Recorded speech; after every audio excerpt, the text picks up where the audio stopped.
नमस्कार। आप देख रहे हैं टिप्स सिविल सर्विसेज और मैं हूं श्रीकांत त्रिपाठी। मध्य प्रदेश लोक सेवा आयोग प्रारंभिक परीक्षा को दृष्टिगत रखते हुए मध्य प्रदेश के जिलों की एक श्रृंखला चलाई जा रही है, जिसमें अब तक कई जिलों की चर्चा की जा चुकी है। आप प्ले लिस्ट में जाकर के उन जिलों को आप देख सकते हैं। आज हम एक बहुत ही महत्वपूर्ण जिला ले रहे हैं, जो कि सामाजिक, सांस्कृतिक, ऐतिहासिक, आध्यात्मिक दृष्टिकोण से बहुत ही महत्वपूर्ण है। जबलपुर। जबलपुर, जिसे पहले जुगलपुर कहा जाता था, बाद में इसका नाम जबलपुर रखा गया। ऐसा कहा जाता है कि जाबाली ऋषि ने यहाँ नर्मदा जी के किनारे तप किया था। उनके नाम के आधार पर यह इसका नाम जबलपुर पड़ा। अरबी लेखकों ने इसको जबल शब्द का अनुवाद किया है। वो ग्रेनाइट के पत्थर, जानते हैं कि यहाँ ग्रेनाइट के पत्थर बहुत मात्रा में मिलते हैं, विशाल पत्थर हैं, बैलेंसिंग रॉक जैसे बड़ी बड़ी चट्टाने हैं, उनके आधार पर इसे जबलपुर नाम दिया गया है। कलचुरी शिलालेख में मिलता है कि यहाँ एक जौली पट्टाला एक सब डिवीजन था। उस जौली पट्टाला के आधार पर इसको जबलपुर नाम दिया गया है। लेकिन मुख्यतः जो पौराणिक मान्यता यही है कि जो जाबाली ऋषि थे, उनके नाम के आधार पर इसे जबलपुर नाम दिया गया।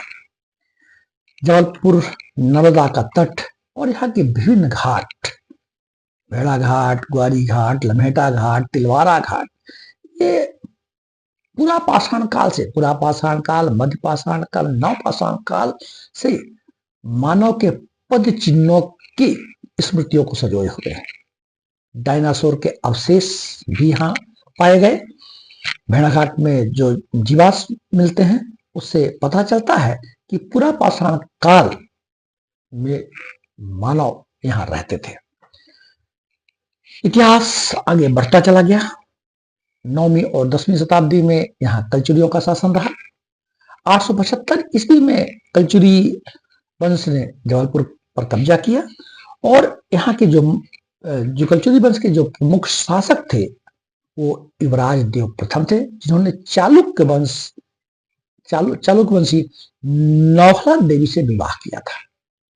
और भी प्राचीन काल में जाए तो मौर्य काल में अशोक के जो अभिलेख है वो रूपनाथ में पाए जाते हैं। और गुप्त शासकों की एक महत्वपूर्ण जागीर थी जबलपुर। कलचुरियों का शासन बहुत प्रसिद्ध रहा और कलचुरियों ने त्रिपुरी को अपना राज्य बनाया और जबलपुर को अपनी राजधानी बनाया। 64 योगिनी का मंदिर, चूंकि हम कलचुरी वंश की चर्चा कर रहे हैं, तो यही इसी संदर्भ में हम 64 योगिनी मंदिर की चर्चा कर लेते हैं, क्योंकि बहुत ही महत्वपूर्ण पर्यटन स्थल शक्तिपीठों में गिनती की जाती है। इसको कलचुरी शासकों के शासन काल में ही बनाया गया। इनके कलचुरी शासकों का एक मंत्री थे, गोलोक सिंह कायस्थ, के द्वारा 64 योगिनी मंदिर को बनाने में महत्वपूर्ण भूमिका रही। बाद में जो 13वीं शताब्दी में यहाँ गौड़ राजवंशों का शासन काल आ गया। गौड़ राजवंशों में संग्राम शाह, हृदय शाह, दलपत शाह और बेसिकली रानी दुर्गावती चंदेल वंश की राजकुमारी थी, जिनका विवाह गौड़ राजवंशों में दलपत शाह के साथ हुआ। रानी दुर्गावती बहुत ही वीरांगना थी। जब मुगलों ने आक्रमण किया, अकबर की सेना ने आक्रमण किया, तो नरई के युद्ध में युद्ध करते हुए वीर गति को प्राप्त हुई थी, लेकिन मुगलों की अधीनता को स्वीकार नहीं की थी। नरई नाला का युद्ध हुआ था, जो क्षेत्र यहीं पे आता, बरेला जबलपुर का क्षेत्र है। यही नरई नाला एक स्थान पड़ता है, जहां मुगलों की सेना से रानी दुर्गावती ने लोहा लिया था और वीरगति को प्राप्त हुई थी। मदन शाह ने मदन महल का निर्माण किया। संग्राम शाह ने सिंगौरगढ़ किले पर कब्जा कर लिया और गौड़ राजा हृदय शाह ने अपनी राजधानी को मंडला स्थानांतरित किया था। ये हमें छोटी छोटी बातें याद रखना चाहिए। मध्य प्रदेश का पुनर्गठन हुआ 1956 में। जबलपुर जो जिला था समय 56 में ही एक जिला के रूप में था और यह एक न्यायिक राजधानी था। मध्य प्रदेश उच्च न्यायालय का जो मुख्य खंडपीठ मुख्य जो मुख्यालय है वो जबलपुर में ही है। पश्चिमी मध्य रेलवे का मुख्यालय भी जबलपुर में है और ऐसा कहा जाता है स्नूकर खेल की उत्पत्ति भी जबलपुर में हुई थी। भारत की सबसे बड़ी छावनियों में से एक है और यहाँ 5 राज्यों मध्य प्रदेश, छत्तीसगढ़, बिहार, उड़ीसा और झारखंड की सेना का मुख्यालय है। ये कुछ खास खास बातें थी जिसे हमें याद रखना चाहिए। गौड़ राजवंशों के बाद मराठों का आगमन होता है और मराठा 1742 में मराठा पेशवा बालाजी बाजीराव के द्वारा, इनके एक गवर्नर थे जिनका नाम था बिसाजी चंदोरकर, ने जबलपुर पर आक्रमण किया और इसे मराठा साम्राज्य में समाहित कर लिया। मराठा साम्राज्य का एक सहायक का राज्य बन गया। ब्रिटिश शासनकाल ने मराठों को पराजित किया और अपना आधिपत्य स्थापित कर लिया और अपने यहाँ छावनी स्थापित की। ब्रिटिश शासनकाल के समय कई रक्षा प्रतिष्ठान भी स्थापित हुए यहाँ। मुख्यतः ये स्वतंत्रता आंदोलन के समय जबलपुर का योगदान स्वतंत्रता सेनानियों के रूप में और मुख्यतः त्रिपुरी अधिवेशन के लिए याद किया जाता है। 1939 में त्रिपुरी अधिवेशन हुआ जिसकी अध्यक्षता सुभाष चंद्र बोस ने किया था। महात्मा गांधी झंडा सत्याग्रह 1923 में हुआ, इसका जबलपुर साक्षी रहा और महात्मा गांधी जबलपुर 4 बार आए। इन घटनाओं की स्मृति में एक स्मृति द्वार बनाया गया जिसे कमानिया गेट कहा जाता है। तो यह जबलपुर का एक इतिहास के रूप में हम देखते हैं। अगर यहाँ पर्यटन स्थल के रूप में देखें तो यहाँ का संगमरमर की पहाड़ियों के बीच भेड़ा घाट, जहाँ नर्मदा का प्रवाहमान और उसी से लगा हुआ धुआंधार जलप्रपात, गौरी घाट, तिलवारा घाट जहाँ की महात्मा गांधी की अस्थियां विसर्जित हुई थी। तिलवारा घाट में डायनासोर के अवशेष भी मिले हैं। तो प्रश्न परीक्षाओं में भी पूछा गया है, इसको हमको याद रखना चाहिए। जबलपुर स्वच्छता सर्वेक्षण में एयर क्वालिटी इंडेक्स में वर्ष 2024 में दूसरे स्थान पर रहा और यहाँ जो डायनासोर की जिस प्रजाति के अवशेष मिले हैं उसका नाम है लेविसुचस इंडिकस, जिसकी खोज 1917 में चार्ल्स अल्फ्रेड मैटले द्वारा की गई थी। नर्मदा नदी के किनारे बसा हुआ यह शहर जलोढ़ मिट्टी के लिए जाना जाता और सभी प्रकार की फसलें होती है और यहाँ का मटर बहुत ही अच्छी फसल मटर की होती है और ज्वार बाजरा गेहूं चावल इत्यादि भी होती है।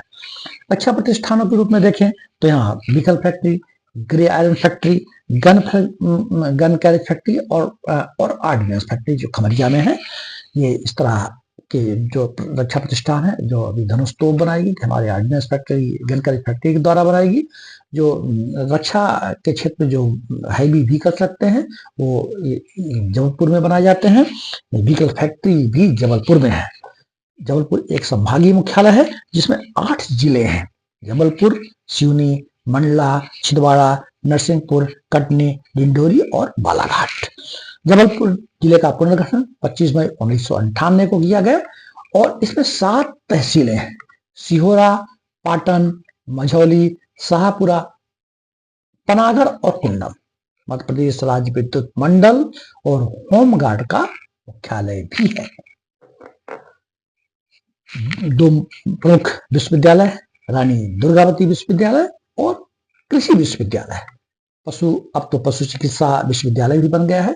मेडिकल कॉलेज के रूप में नेताजी सुभाष चंद्र बोस मेडिकल कॉलेज है और इसे संस्कारधानी का जो दर्जा दिया था वो आचार्य विनोबा भावे ने दिया, जो कि भूदान आंदोलन के लिए जाने जाते हैं।